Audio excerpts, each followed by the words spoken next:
What's doing? Welcome back. Something different this time. We're doing our stock series tuning videos again, but I'm actually in the car. It's a 79 series. It's a 2012. It has got a snorkel and airbox, so it's not complete stock. Oh, it's got an exhaust system as well. But other than that, it has been tuned before. It's complete stock. We're going to go do the 0-60 test. So we'll go out in the little back road up here. I've got my little box. So you can see here I've got my little box.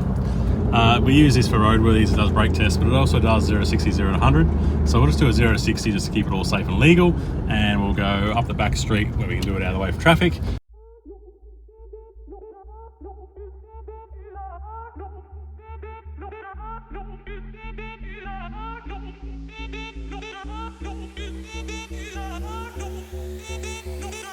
So that was 0-60, and well, it went just over, but it records 0-60. So I'll head back to the shop. We'll get on the dyno. We'll do a pre-run. We'll do a bit of data checks. The guys just want me to check to make sure the injectors are good and everything else is healthy on this thing. So we'll give it a bit of a health test first, run it up, see how it's sort of looking, and then we'll put a bit of a tune into it, see how it goes. So I may have said before it was a 79. Clearly not a 79, but all 70 series are all the same. It is pre-DPF. It's now 5 o'clock. Everyone's locking up, packing up. So I'll come back in the morning, I'll do a warm-up, I'll do a test on it, make sure everything's looking okay, and we'll do a run and see how she goes. So see you in the morning. Good morning, welcome back. Yeah, we've got the car warming up, it's ready to go, strapped down, everything's plugged in. I was going to put the data in the dyno here, who it is and what the car is, and we'll run it through and do a stock run, see what it looks like, see what it does, and then we'll have a bit of a play of a tune, load that in, see what it can get out of it, and we'll go do a 0-60 after. Alright, so it's in the car, it's running up temp now, it's 74 degrees, everything's reading on the dyno here, so I'll give you a look at that, because I asked people want to see RPM, they want to see boost, they want to see all that sort of stuff. So we'll get this run up and see what it does.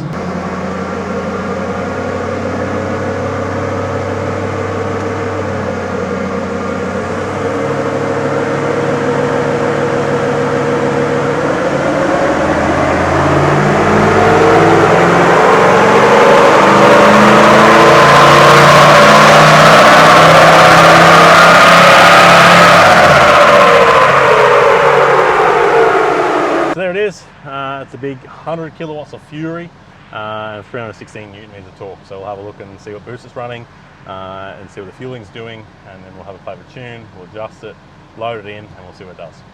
So here's some graphs. Our intake air temps at 29 degrees, and we're 26 degrees today here.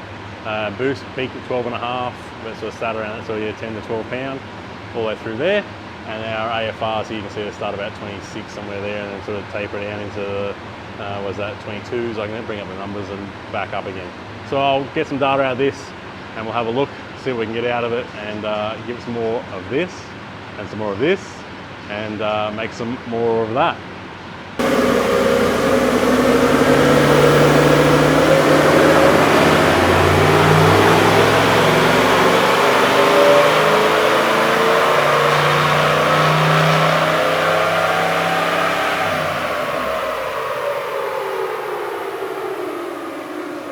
Alright, so there we go. So we had a run. Well, I've had 1, 2, 3, 4, 5 runs, I think is off the top of my head here. Just sneaking up on this thing, just trying to make sure everything's okay.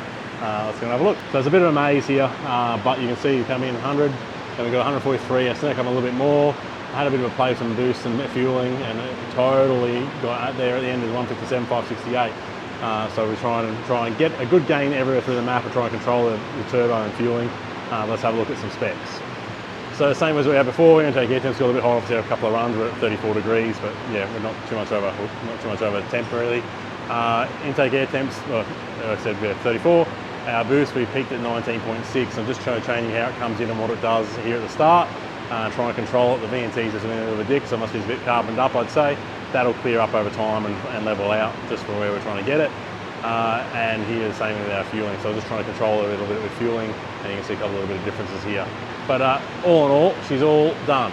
So I've had a couple of people say they want to see the results in RPM, so I've just changed that over now so you can see that. On the dyno, it's just quicker to see it in speed, so I can see it. I monitor the RPM at the bottom, you can see the numbers at the bottom of the screen. I can see it there, but the way the line logs is a lot quicker in speed. That's the only reason I do it. Then I convert back over to RPM, I can see what it's done after the logs have logged. So here you can see same our peak, just how low in our peak, what we had with our RPM. So we ran out to about 4 grand, start about 1800, and as I said, once this VNT sort of starts cleaning up, that'll tidy that up. But yeah, torque and power, big gains, so it's at 57%.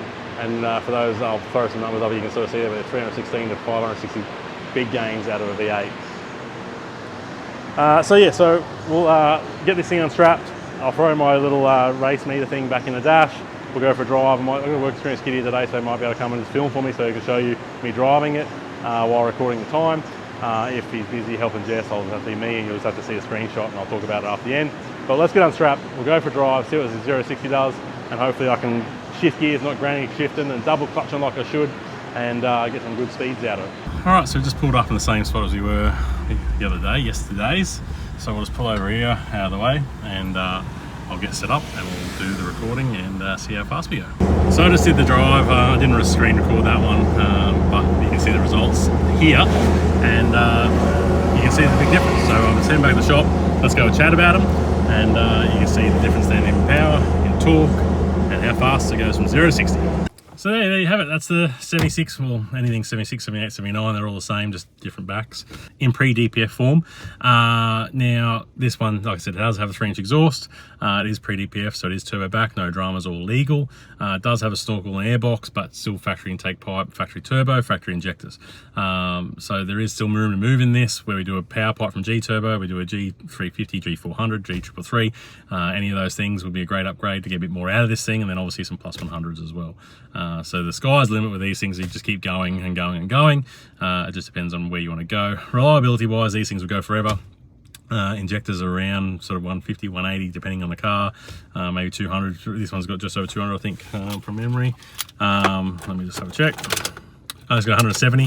This one's got 170. They're okay, but you know they will wear and tear eventually. We don't run massive rail pressure in these things to blow them apart like some places do, so they should survive and be really good. But outside of that, there's nothing really extra to do on these things. People ask what should and what's common and what should they replace and all those sorts of things. These are generally pretty good. I'm just thinking while I'm live with you, I've not preempted it, but there's just nothing really that goes wrong with these things. Like I said, the turbos, they can't take heaps of boost. So if you want to go more, that's where you need a turbo. And then if you want to make more torque again, we need to look in doing injectors. Intercoolers, you could probably use some intercooler fans to keep those intake air temps down, especially if you're towing. Keep those intake air temps down, keep your peak power as much as you can. Intercooler fans on a sand intercooler work just fine. You can do a front mount as well if you want to keep it a bit more cooler out the front. It just depends on budget, looks, style, all that sort of stuff where you want to go and what you're doing with the vehicle. So that's where we sort of custom tailor it to what you're wanting. We discuss with you what you're doing, what you're planning, future proofing it. So if you do want to have, bigger upgrades later, we need to make sure we do these things first so you don't double up on them, don't get big enough exhaust or don't do the right thing there. I guess the one thing you do need to do on these Landcruisers, every single Landcruiser, is it needs a clutch. The stock clutches in these just can't take any more torque, and they just fry. So if you do have a 79, 78, 76, first thing to do is a clutch. We have two different types. We have the MPC, which is super light pedal, 1300 or 1600 Newton meter capacity, and we do the power drive one as well, which is 1300 Newton meters, which has a bit more pedal feel. There is a video I've done on that. I'll link it in the bottom below as well, so you can see that if you like that feel of a pedal where it's engaging and disengaging, some people do, some people don't, but we do have options with that as well. But outside of that, that's a Landcruiser. I'll try and get a DPF model, and I'll try and get one with an exhaust still in, so we can show you on both pre-DPF and DPF, so we can show you what the choke up is on them, because they don't make big boosts. I think they make like 6 or 7 pound and taper out with a standard exhaust, so they're not that great, and I'll show you the difference between the two. But that's it for me today. So hopefully you enjoyed the 0 to 60 as a bit of an extra. If you do, make sure you let me know down below. If you don't want to see it, make sure you let me know down below. But otherwise, I'll see you in the next one. So make sure you hit that like, hit subscribe, and I'll talk to you soon.